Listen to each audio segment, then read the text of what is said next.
एक query of unknown होगी।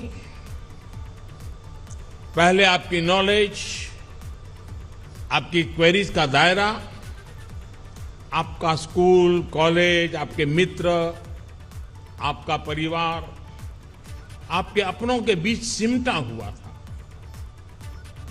IIT Kanpur ने आपको उससे बाहर निकालकर एक बहुत बड़ा कैनवास दिया है। अब फियर ऑफ अननोन नहीं है।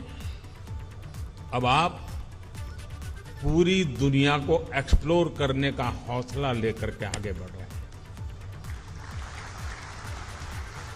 अब क्वेरी ऑफ अननोन नहीं है, अब क्वेस्ट फॉर द बेस्ट पूरी दुनिया पर छा जाने का सपना है।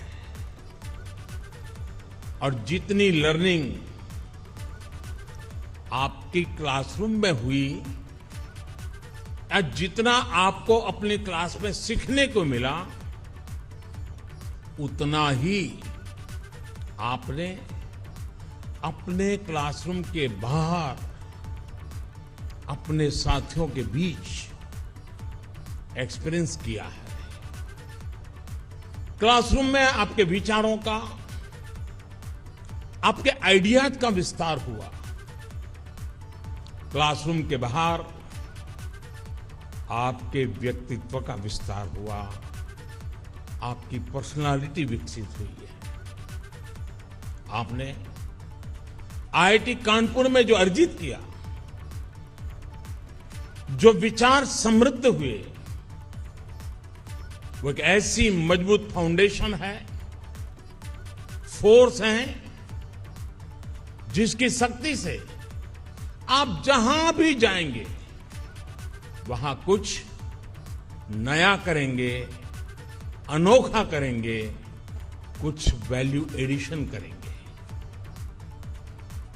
आपकी आज की ट्रेनिंग, आपकी स्किल, आपकी नॉलेज, आपका ज्ञान निश्चित तौर पर आपको प्रैक्टिकल वर्ल्ड में मजबूती से जगह बनाने में बहुत मदद करेगा।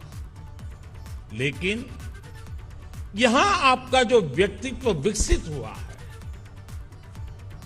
वो आपको ऐसी ताकत देगा जिससे आप सोसाइटी एज अ होल उसका भला करेंगे, अपने समाज, अपने देश को एक नया सामर्थ्य देंगे। साथियों, आपने यहां आईआईटी की भव्य लीगेसी के हिस्टोरिकल पीरियड को जिया है।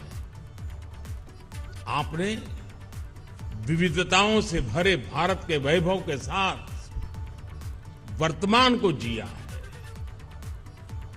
भव्य लीगेसी और वाइब्रेंट प्रेजेंट, इन दो पिलर्स पर, इन दो पटरियों पर आज आप अपने उज्जवल भविष्य की यात्रा शुरू कर रहे हैं।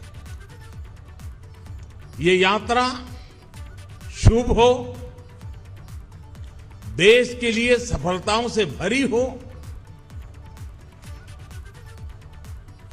आज जब आपके बीच हूं तो मैं यही कहूंगा, मेरी आप सबसे यही कामना रहेगी। साथियों, इस साल भारत ने अपनी आजादी के 75वें वर्ष में प्रवेश किया है। हम सभी अमृत महोत्सव मना रहे हैं। आपने जहेज शहर में अपनी डिग्री पाई है। उस कानपुर का अपना शानदार इतिहास रहा है। कानपुर भारत के उन कुछ चुनिंदा शहरों में से हैं जो इतना डाइवर्स है। सत्ती चौरा घाट से लेकर मदारी पासी तक, नाना साहब से लेकर बटुकेश्वर दत्त तक, जब इस शहर की सैर करते हैं तो ऐसा लगता है जैसे हम स्वतंत्र संग्राम के बलिदानों के गौरव की, उस गौरवशाली अतीत की सैर कर रहे हैं। इन स्मृतियों के बीच आप सभी पर देश को अगले 25 वर्षों तक दिशा देने, देश को गति देने का दायित्व है। आप कल्पना करिए, जब 1930 में 1930 में दांडी यात्रा शुरू हुई थी, तब उस यात्रा ने उस टाइम पीरियड को, पूरे देश को कितना आंदोलित कर दिया था। उस समय देश जितना चार्ज था, उसने आजादी के लिए भारत के जन जन में एक अभूतपूर्व विश्वास पैदा कर दिया था। हर भारतवासी के मन में विजय का विश्वास भर दिया था। 1930 के उस दौर में जो 20-25 साल के नौजवान थे, 1947 तक उनकी यात्रा और 1947 में आजादी की सिद्धि उनके जीवन का गोल्डन फेज थी। आज आप भी एक तरह से उस जैसी ही गोल्डन एरिया में कदम रख रहे हैं। ये गोल्डन एरा है आपके लिए। जैसे राष्ट्र के जीवन का अमृत काल है, वैसे ही ये आपके जीवन का भी अमृत काल है।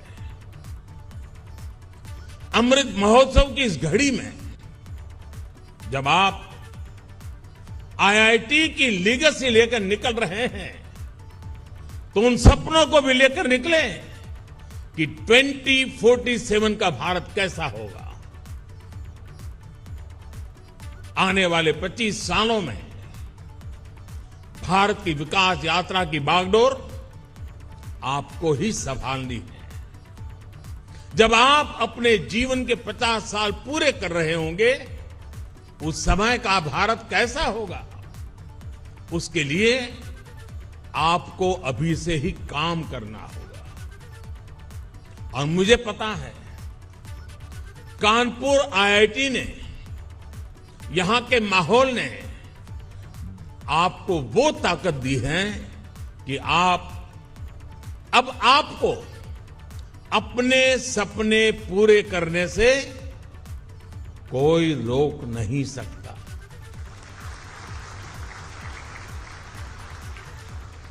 ये दौर, ये 21वीं सदी पूरी तरह टेक्नोलॉजी ड्रिवन है। इस दशक में भी टेक्नोलॉजी अलग अलग क्षेत्रों में अपना दबदबा और बढ़ाने वाली है। बिना टेक्नोलॉजी के जीवन अब एक तरह से अधूरा ही होगा। ये जीवन और टेक्नोलॉजी की स्पर्धा का युग है, और मुझे विश्वास है कि इसमें आप जरूर आगे निकलेंगे। आपने अपनी जवानी के इतने महत्वपूर्ण वर्ष टेक्नोलॉजी का एक्सपर्ट बनने में लगाए हैं। आपके लिए इससे बड़ा अवसर और क्या होगा।